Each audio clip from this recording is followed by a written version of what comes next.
Are y'all ready to start this party? Okay. Okay. Yeah, do some woohoos for me. All right. Well, ready or not then, here we go. We're here to do a couple of things. One, to allow me to try to live out my dream. And two, to hopefully ignite yours. So, what I need to do though then, first, is let me introduce myself. So I am Dena Jansen. I am a local girl. I was born and raised here in Buda, lived in Kyles. But about 3 years ago, I kind of want to just paint a picture of what my life looked like. And my life looked pretty great from the outside looking in. I was a CPA, I'd been a partner, I had worked my way all the way up to being a partner at a wonderful firm downtown Austin. So I commuted into town for about 15 years. Had a husband, JP, if anyone ever has met that man. You may have, again, from high school. Because we started dating when we were 15. So we were high school sweethearts. And we'd been married for about 15 years at that time, had 2 precious little ones, still do. We have a dog, a cat, we have a great homestead, and we have a white fence, people. But what people didn't see, because I didn't want to share it, was that I was really not happy. I was really, really unfulfilled. And I was lonely and not living the life that I wanted, that I guess somewhere deep inside I knew was possible. And so I kept asking myself this question, like, is this really all my life? Is this it? Like, this is what my life's gonna be like. And I had these little stirrings inside professionally that I knew professionally I wanted to do something different. I liked the numbers for a lot of, they were good, but I really did want to speak. And JP'd be like, well, what are you going to talk about? And I was like, I don't know. He's like, who are you going to talk to? I don't know. He was like, great. Like, we're going to do super. And I just didn't know. But then I went through a full day personal branding session. I kind of invested in this full day of coaching, which I had never spent 7 hours on myself. Like, it was all about me. I'd never spent that much time on just really focused on me. And at some point at the end of the day, I am not kidding, splashed across the whiteboard are literally the doodlings and sketches of what's happening now.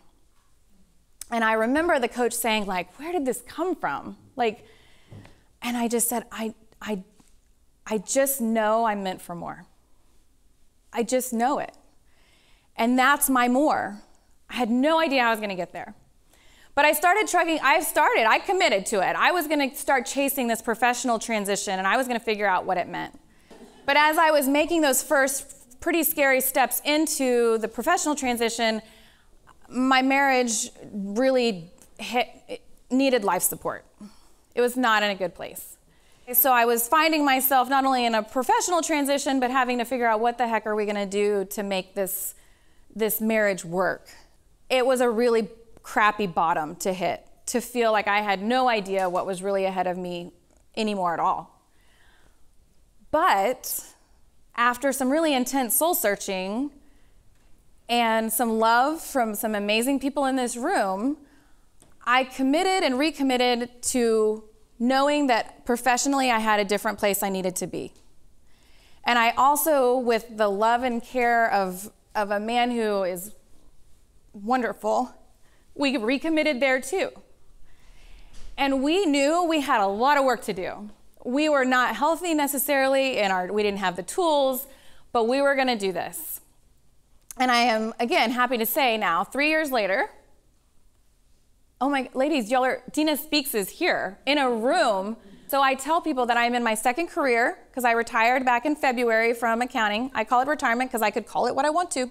And I also feel like I'm on my 2nd marriage. My therapist always says, like, really everyone has multiple marriages. It's just some people marry the same person again and some people marry someone else. So I just happened to pick to stay with this guy, But I think it's true. We've evolved into that 2nd. So that is just so you know who I am. And what I want to share then is as I did all of that work, I really had to stop and figure out who the heck I was and what I believed. Or I knew I wouldn't be able to move forward. I want to share with you a few of the things that I believe. I believe in the power of choice and the ability to change.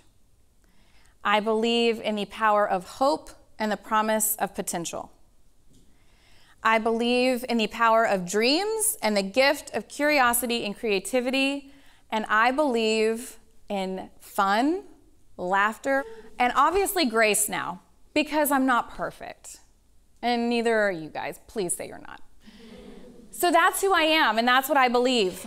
The definition of one other thing that I think we all have in common in this room, and is the reason that we are here, which is the theme, is how do we show up for our potential? I think every single one of us in here has potential, and even so, untapped potential. Does it mean you can do it right now? No, maybe not, right? You have potential. It's this ability to actually move forward and do something that you at present today may not be able to do. And I do believe that we all have that.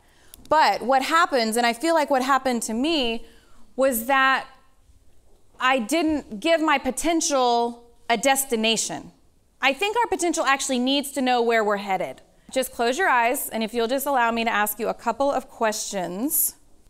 I want you to imagine that you are literally waking up to your dream day. You somehow know that everything that happens today is going to be exactly how you want it to be. It's your dream day. So I'm just going to start asking some questions. Where do you wake up? What does it look like? Do you eat breakfast? Do you go to the gym? Are you heading into work? Where are you spending that day? And when you're done, whether that work is in home or whether that you're in your home all, doing other types of care, what are you doing? Who are you spending your time with? Who are you seeing? Who is a part of that day, that dream day?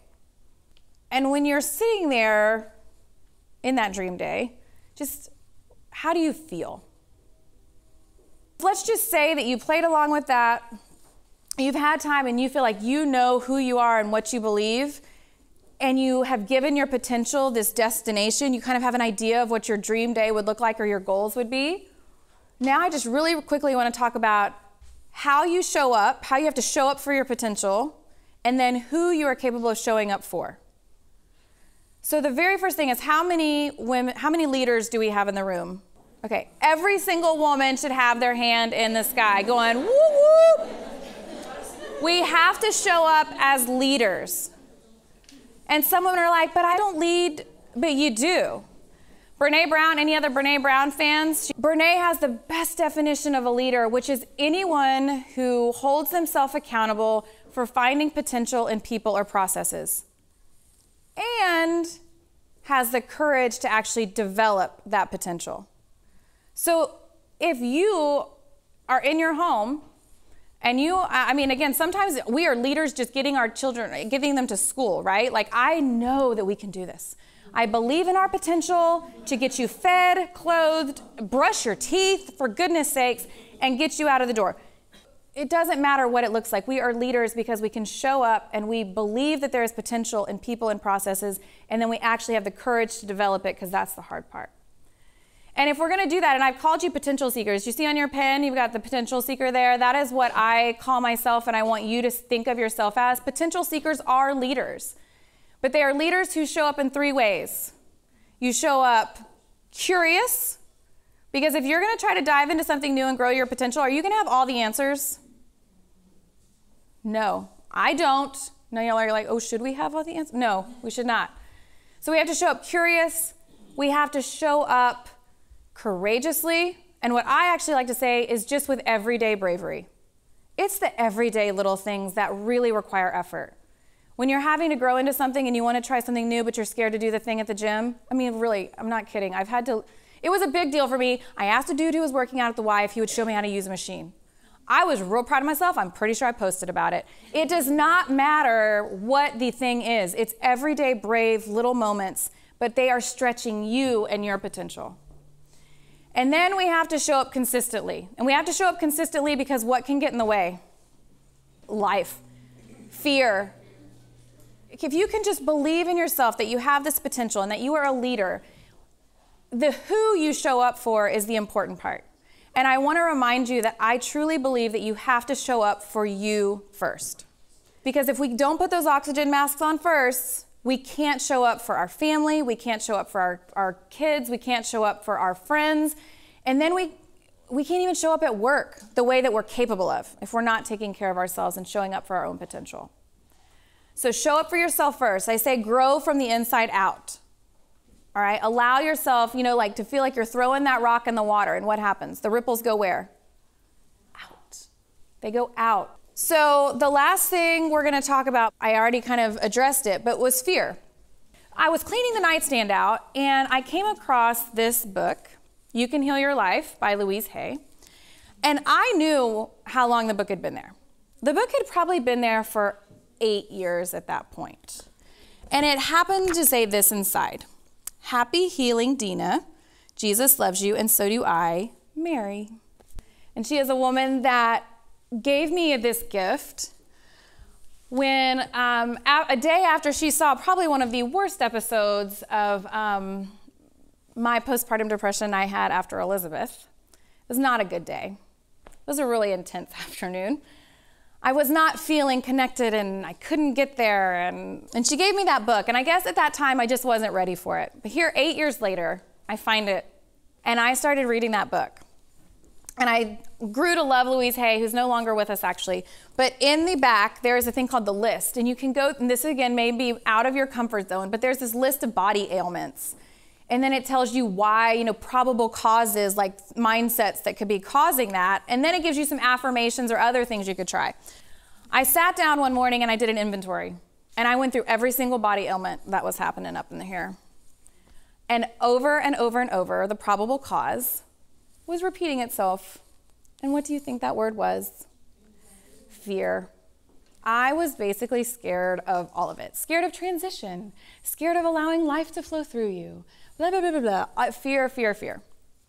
But the affirmation, which has changed my life, was 3 words. I am safe. And I was able to just start saying, I am safe about 1 trillion times as I have gone through these last few years. Today was all about how do we show up for our potential? Because just like many people have mentioned, odds are when you do start chasing whatever dream you have or whatever goal you have, whatever challenge you're in right now, you're probably not 100% ready. And you never will be. And so ready or not, we just have to show up. Here's the 2 questions I want you to ask yourself. What do you want? What do you want? What do you want for yourself? What do you want for your family? What do you want for your friendship circle? What do you want for your career? What do you want for your business? What do you want?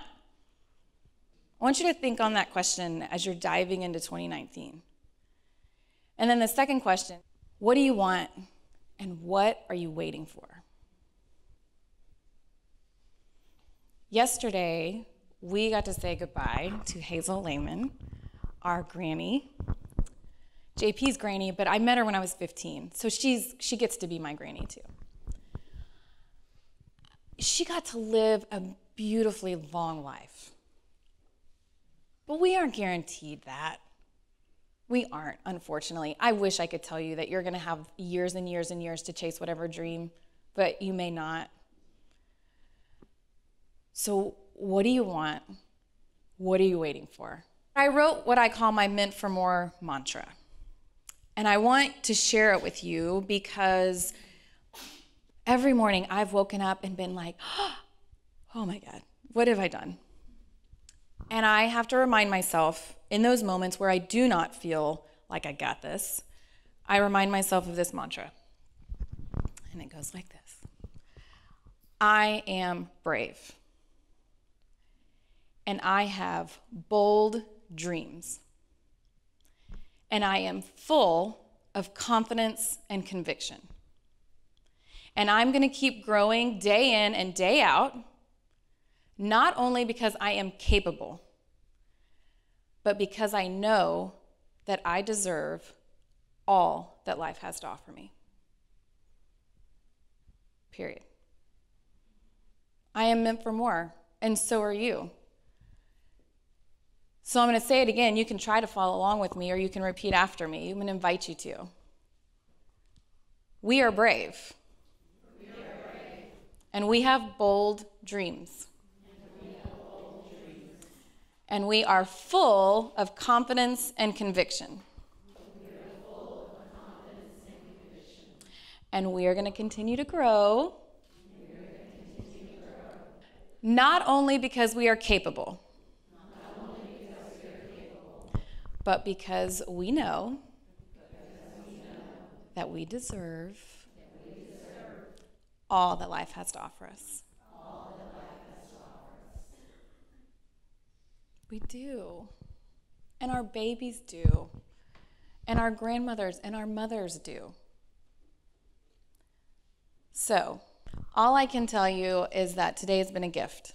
I'm going to end with gratitude because I cannot tell you how thankful I am for investing in me and my dreams and for allowing me to hopefully get you really curious about your own.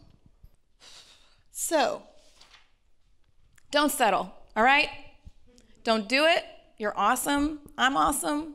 We're all awesome. So I'd like for you to stand up. We are going to tell 2019 that ready or not, we're coming.